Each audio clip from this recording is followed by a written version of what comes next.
Good morning, winners. Welcome to Terry's Tips. I hope you are having an amazing week so far. Happy Tuesday. So guys, in today's video, I'm going to tell you how to remove hard inquiries from your credit report. Listen, honestly, I was not going to do a video about this, but I told you guys, I listened to all of your feedback and all the conversations and all the questions during the week. And I don't know what has gone on, but you guys have become obsessed with inquiries on your credit report. And what I'm learning is that you don't understand inquiries. You don't understand the difference between the different types of inquiries. You don't understand why they impact your credit report. So guess what?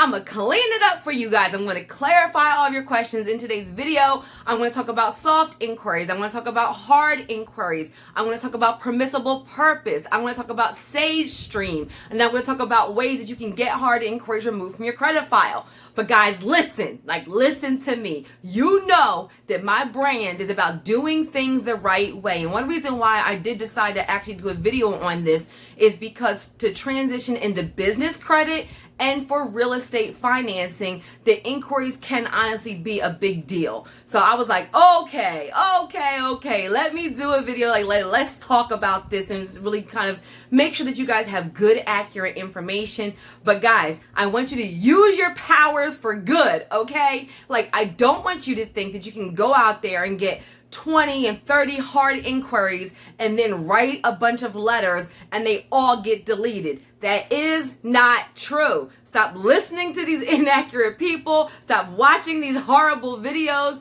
I'm trying to help you. And so yes, underneath of the Fair Credit Reporting Act, as I explained, before, you guys always have the right to dispute, to challenge, to investigate things that are inaccurate, things that are unfair, things that are outdated. So I'm going to give you some tips on this, but just know I want you to have some self-control. I want you to do better as we are growing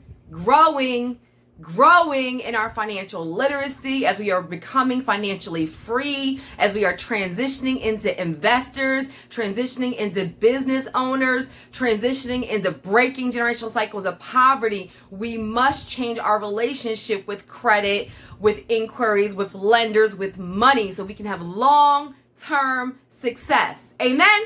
All right, so first, if you are new to my channel, welcome. I would love for you to be a subscriber. My name is Terri. I own a consulting firm, Care Consulting, and we focus on business credit, personal credit, entrepreneurship, heavily on real estate investing, on financial literacy, and I started my channel to educate, to give you guys the knowledge, the tools, the resources to have long-term success in this journey. And before I jump into everything, get a notepad, get a pen, because I'm going to be dropping a bunch of gems throughout this video to help you have success. And guys, the goal is to learn how to leverage your credit to build wealth. I really mean that. I really mean that. We have a opportunity in 2020 that I talked about this in our Juneteenth financial home buying workshop, where we have an opportunity in 2020 that our parents, sometimes our great-grandparents, our great-great-grandparents did not have. The credit system is not something, credit scores, like I talked about how Fair Isaac was just kind of founded in 1956, and credit scores kind of really started being widely used in 1989. Guys, I want you to think about that. So that means that a lot of times when our grandparents and great-grandparents and sometimes our parents don't understand credit, or they tell you credit cards are the devil, or they tell you buy everything in cash, it's because they really don't understand. They had to have $20,000, $30,000, $50,000, $100,000 to start businesses, to buy homes, to actually, have assets for their family. It was a different time. Now in 2020, you guys can leverage looking good on paper. And we have people starting businesses, investing in businesses, investing in real estate, buying homes because they look good on paper and they're spending $3,000, $5,000, $10,000. You'd be surprised depending on what it is they're trying to accomplish and what is a financial tool. So I want you guys to take this seriously. If you have made some mistakes with credit, okay, let's clean it up. And then when you know better, you do better. Amen. So let's do better moving forward. And my personal story is that, I worked for a credit bureau. I worked for TransUnion. I learned how to look good on paper young. And as a teen mom, as somebody who was in foster care, I bought my very first house at the age of 21. And now I've been able to retire myself from corporate America. I am a single mother of 3, and learning how to look good on paper and leverage that into things that are income producing has literally changed my life. Look, amen. That's a word right there for somebody. So let's talk about inquiries. So first, and I hope I talked enough for you guys to get a notepad and pen, because that's what I do, right? For my people who are my diehards, and for my new people, I talk a little bit in between, which I mean the stuff that I'm talking about though. So I really do hope that you become a subscriber, that you share this information, that you share this video, that you comment and you like it, because that helps this channel grow, and that helps me know that I'm creating value for you guys, and that helps you grow with your family and your friends. Don't keep the knowledge to yourself, grow. But I also talk in between that way to give you guys this time to get a notepad and pen so you can write some of this stuff down.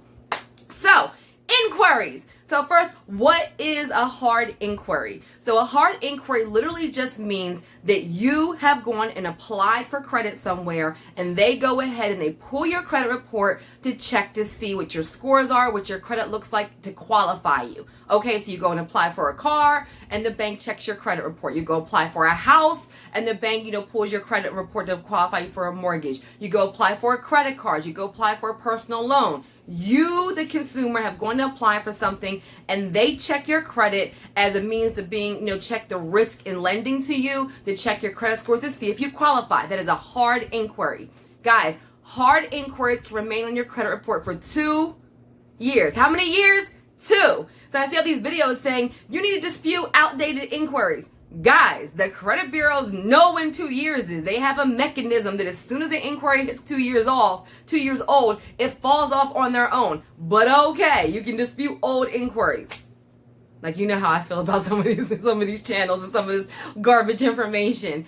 And so, what is a soft inquiry? So guys, a soft inquiry is basically where a company is checking your credit, but it may be a company you already do business with. Sometimes it's like some of the cell phone providers. Sometimes it's a utility company where they're checking and getting information about you, but it does not impact your credit score. And when other lenders pull your credit file, they do not see the inquiry. So hard inquiry can impact your credit score and is reported for 2 years. Soft inquiry means that somebody has checked your credit to qualify you for something. Sometimes it also could be for promotional purposes, but it does not impact your credit, and nobody sees that. You guys remember how I talked to you guys about websites you can use to check your credit score, and then also annualcreditreport.com. This is where you guys should be taking notes, okay? So credits, like websites that you can actually use to check your credit report. Identity IQ, My FICO. I use Credit Check Total a lot, where you can actually pull your credit file and check your credit score. Now, when you, the consumer, pull your credit file, that's a soft inquiry. That's not going to impact your credit. You can pull your credit report as much as possible, and that will give you a score, and you'll see the hard inquiries. You will not see soft inquiries on third-party sites like that provide scores. So on Identity IQ, on My Free Score Now, on My FICO, on Credit Check Total, on all of those websites, you will not see soft inquiries. That's important to note. However, on annualcreditreport.com, that is the only, what is it? The only, I'm so extra. It is the only website authorized by the Federal Trade Commission to give copies of credit reports to consumers. It is a consumer disclosure copy. It is super detailed. It will not have a score, but that copy from annualcreditreport.com will have your hard inquiries and your soft inquiries, because by law, in the annualcreditreport.com copy, in the consumer disclosure, the credit bureau must give you, the consumer, everything they have in their files for you. So if you want to see your hard inquiries or you want to see your soft inquiries, the copy from annualcreditreport.com will have that for you. Okay? Got it good? All right, so are they negative? Like, are inquiries negative? Guys, no. Inquiries themselves are not negative. They don't say whether you were approved or denied. It just says that you applied for credit. What is negative is excessive inquiries. Let me say it again. What is negative is excessive inquiries. So when you are applying for other credit, companies don't like to see that you have 5, 6, 7, I've seen 20, I've seen 30. It is outrageous. They don't like to see a ton of hard inquiries. Now let me explain, like, why? Like, people will be like, well, why does it matter? A couple of things. I want you to stop, look, take your mindset out of the consumer view and think about it from a lender standpoint for a moment, because I want you to actually get this. And we'll talk about permissible purpose, stage stream, and how you can get inquiries removed. Some tips for writing letters to get inquiries removed. So to a lender, if all of a sudden you have 5, 10, 15 inquiries, number one, it can signal to them that you're going through a financial hardship, that you're in some kind of financial distress. Why all of a sudden do you need all these loans? Do you need all these credit cards? Like, what is going on with you? That are you financially drowning and now you need all this borrowed money because maybe you're not financially stable? So they don't like to see a bunch of hard inquiries. The other thing, especially for like real estate lending too, is that remember when I said, and maybe you guys don't, so we're going to revisit some personal credit things, is that, you know, it can take anywhere between 30, 60, and 90 days for new accounts to hit your credit report. Write that down. It can take between 30, 60 to 90 days for new accounts to hit your credit report. So I want you to think about it. When you're doing real estate financing, now, you know, my channel is heavily into home buying, into real estate investing, into anything real estate, house hacking, you know, flipping, buy and hold, like all of those things. Like, I'm very, very, very big into real estate. And so when you're actually applying for real estate, remember, it's not just your credit score, it's your debt to income ratio, right? And so I want you to think about, you're applying for a $200,000 mortgage with somebody, but you have 5 inquiries the month before, and they may be like loans or credit unions. You could have genuinely gotten a $10,000 credit card and a $25,000 personal loan and another $10,000 loan. Well, that is like over 30,000 something worth of dollars that could potentially be out there for you approved that has not hit your credit report yet. So sometimes lenders are like, well, we don't know if this person has other debts out there that they've been approved for that are not on their file yet. Like, that is actually true. And so what happens is that they don't like to see a whole bunch of brand new inquiries right before you're getting ready to apply for something really, really big. So guys, as a tip, like, I want you to preserve your inquiries. If you are watching my channel, that means you have dreams, hopes, goal, vision, purpose, okay? You are trying to break a cycle. You're probably trying to lead by example. So stop wasting your inquiries on credit cards from Target and from Old Navy and from Lord & Taylor when you're verbally telling me that you want to own a home, that you want to start a business, that you want to be an investor. Then like, save those inquiries for the big money that can really change your life. And then when you have your income producing asset, when you have your cash flowing business, your business can then pay for those other like fun things that you want to do, okay? So that's one reason why lenders don't like to see those inquiries, like to see a whole bunch of inquiries. Now, let's talk about permissible purpose, because this is something that so many people do not understand.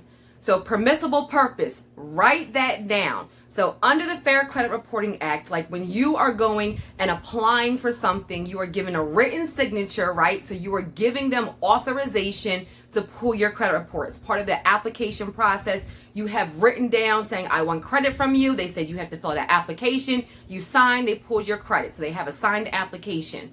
But there's other kind of nuances. Look, loopholes. Guys, it's law. There's loopholes in all of the laws, okay? So this is where you're able to challenge things. This is where things can be interpreted a little bit different. So there's also basically permissible purpose, meaning that there's an intention to do business, that they're pulling your credit report for a legitimate business reason. So the best example I can give you of this is like when you go to an auto dealership. So let's say you go to an auto dealership and you want to test drive a car, right? You have not filled out any application. So first of all, you initiated the business. You drove to the car dealership and you went there. And then you wanted to test drive a car, right? So you just gave them probably a driver's license. Guys, they can pull your credit report with just your name, what's on your driver's license? Your name, your address, your date of birth. They don't necessarily have to have your social to run your credit, guys. So they can pull your information with just your driver's license information, or sometimes you guys fill out an application, but you say, I want to test drive this car first. Well, you've taken their car off of the lot. You went there with an intention to do business. Technically, that's permissible purpose for them. And that's why sometimes you guys will see all these hard inquiries associated with going to an auto dealership. Stop making going on Saturday and going to 5 different car dealerships, and you know you have no intention of buying a car, and you're giving all these people your information. You're killing your credit. Guys, as a tip, you know how you get pre-approved for a mortgage? Like, you guys go ahead, you get approved for the financing, and then you go and find a house. Did you know you can get pre-approved for auto loans too? Blew your mind, right? Like, you guys can go to, like, credit unions tend to have really good rates. So let's pick a credit union. Navy Federal Credit Union, Police and Fire Credit Union, Citadel Credit Union. So I'm not affiliated with any of these, but maybe I shouldn't have said names, just credit unions. But you can go there, look at their rates, apply for an auto loan, and then let's say they say, okay, you are, based on your credit, based on your income, you are approved for $25,000. That means now you have $25,000 auto loan. You can then go to an auto dealership. You already have your money in hand. First of all, it's more negotiating power. Second of all, it's just one hard inquiry. And then you're just picking out a car, right? So if you find a car that's $20,000, you don't need the whole 25. If you find a car that's $30,000, you need more money. But you can get pre-approved the same way, and that's only one inquiry, as opposed to going to these auto dealerships and having 30 banks pull your credit file, and you know you have long-term goals. You're welcome. So anyway, you guys need to change the way that you do business. I want you to be empowered and ask questions. So just know, for permissible purpose, under the Fair Credit Reporting Act, you can always dispute things that are inaccurate, unfair, outdated, did not happen. But there is something called permissible purpose, where depending on the type of inquiry in the situation, it's not necessarily always that they have to have a written signature for certain scenarios, okay? And I don't want you to think that just writing a letter gives you a green light to get everything off of your credit file. Yes, disputing the items will 1000% sometimes get things removed, but it doesn't guarantee, especially valid inquiries, that will be removed from your credit file. All right, Sage Stream. Write that down. So you'll see a bunch of videos also talking about other data furnishers, other kind of reporting agencies that kind of report information to the credit bureaus. This video could be 3 hours long if I listed them all. So I'm just giving you tips of like the top information. So the one you hear about the most, especially associated with inquiries, is Sage Stream. You guys can go to Sage Stream. You can actually get a report there. You can actually, they have information on you. You can freeze your information with Sage Stream. And there is a theory that you kind of freezing your information with third-party data furnishers makes it easier to dispute items and get things removed. That's a nugget. However, what did I say? Use your powers for good. I still don't want you to go and apply for 20 different things and then just freeze your Sage Stream and then think that everything's going to be removed, okay? But yes, that is a nugget, that is a tip, that if you freeze or kind of opt out of information from third-party data furnishers, Sage Stream being one of them, then sometimes you do have a higher likelihood of things like hard inquiries being removed from your credit file.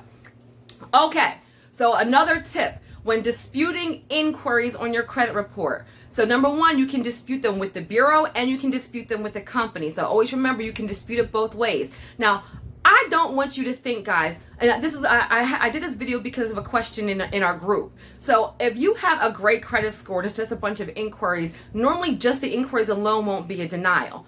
The same thing is also true if you have bankruptcy, repos, and charge-offs and collections. I don't want you to be super obsessed with the inquiries, thinking if you get a bunch of inquiries removed, that means an approval. So everything within reason, be relative. If you are right there and you have excessive inquiries, then it may really be worth it to be super aggressive with your inquiries to try to get them off your file and get some extra points. It varies how many points you're impacted by the inquiries. It really does. It depends on what's on your credit report. It depends on if you have excessive inquiries or not. It also depends on what version of FICO that they're using. So based on what you hear, it could be anywhere between 3 points, 5 points, 10 points, 12 or 15 points. I don't want you to get obsessed over that, okay? Just know that when you get a copy of your report, TransUnion, Equifax, and Experian, they all can have different inquiries, okay? That's another tip, because some company like mortgage lenders will pull all three.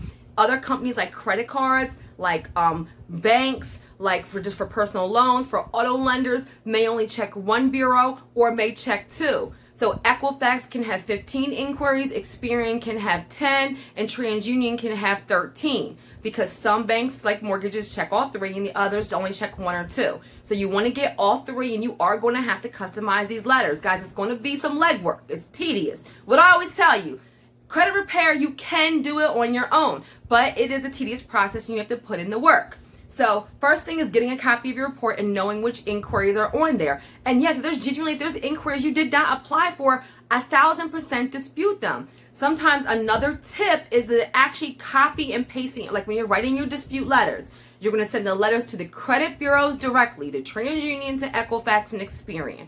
Okay?